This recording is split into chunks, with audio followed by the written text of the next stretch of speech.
ওষুধের দাম বৃদ্ধি নিয়ে আপনার একটা বড় আশঙ্কার জায়গা ছিল। যদি আমরা এলডিসি থেকে গ্র্যাজুয়েট করি, সেটা যদি ৩ বছর পরেও হয়, বাংলাদেশের মানুষ এখনকার মতো কম টাকায় ওষুধ খেতে পারবে, এই নিশ্চয়তা কি আপনারা দিতে পারবেন? নো, যদি যেসব ওষুধগুলো প্যাটেন্টেড সেগুলো তো আমরা আর বানাতে পারবো না।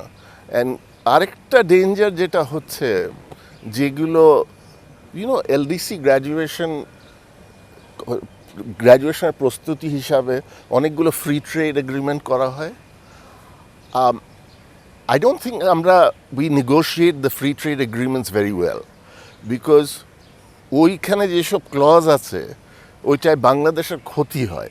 যেমন ফর এক্সাম্পল আমাদের প্যাটেন্ট যে ল আছে, এটা প্রবাবলি ডেভেলপিং একটা ডেভেলপ কান্ট্রির মধ্যে it's probably one of the best patent lodge in the world. মানে এইটা হচ্ছে আপনি খুব সহজে প্যাটেন্ট করতে পারবেন না। মানে ধরেন আপনি একটু বদলালেন, আপনার ওষুধ আমেরিকার কেউ একটু বদলালো, ওইটা বাংলাদেশে প্যাটেন্ট করে দিল, অ্যান্ড আমরা আর বানাতে পারলাম না। সো আমাদেরটা হচ্ছে না, তোমার চেঞ্জটা, তোমার ইনোভেশনটা হ্যাজ টু বি রিয়েল।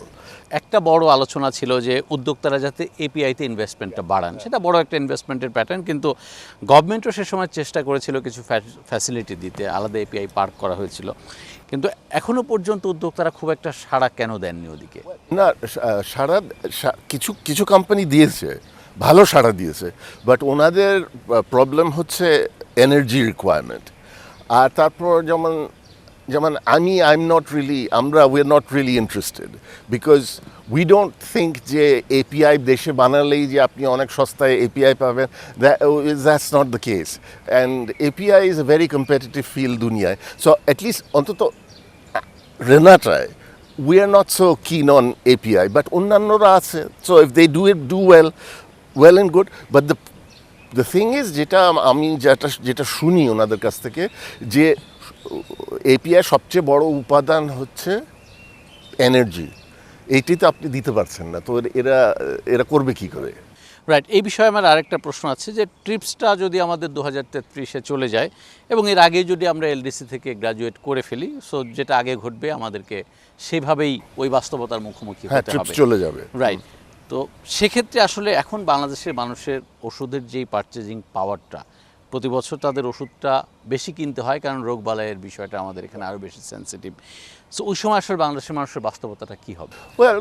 বাস্তবতাটা আমরা জানি না। এজ আই সাইড, যে a lot of it depends upon আপনি আমাদের প্যাটেন্ট অ্যাক্টটা ভায়োলেট করছেন নাকি।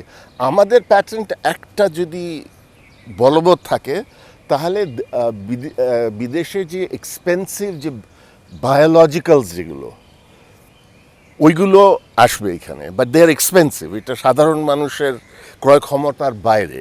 বাট যদি প্যাটেন্ট অ্যাক্টটাকে ভায়োলেট করা হয় অ্যান্ড ইউ মেক প্যাটেন্টেবিলিটি ইজি, তাহলে ওরা একটু চেঞ্জ করে দেলছে যে হ্যাঁ হ্যাঁ, এইটা তোমার এই ওষুধ ছিল, এই হার্টের কোলেস্ট্রলের ওষুধ ছিল, আমার ওইটাই আছে, কিন্তু আমি একটু বদলেছি এটা, সো তুমি এই নতুনটা আর বানাতে পারবে না। সো এই যদি প্যাটেন্ট অ্যাক্টটা ভায়োলেট করে, তাহলে বিপদ আছে।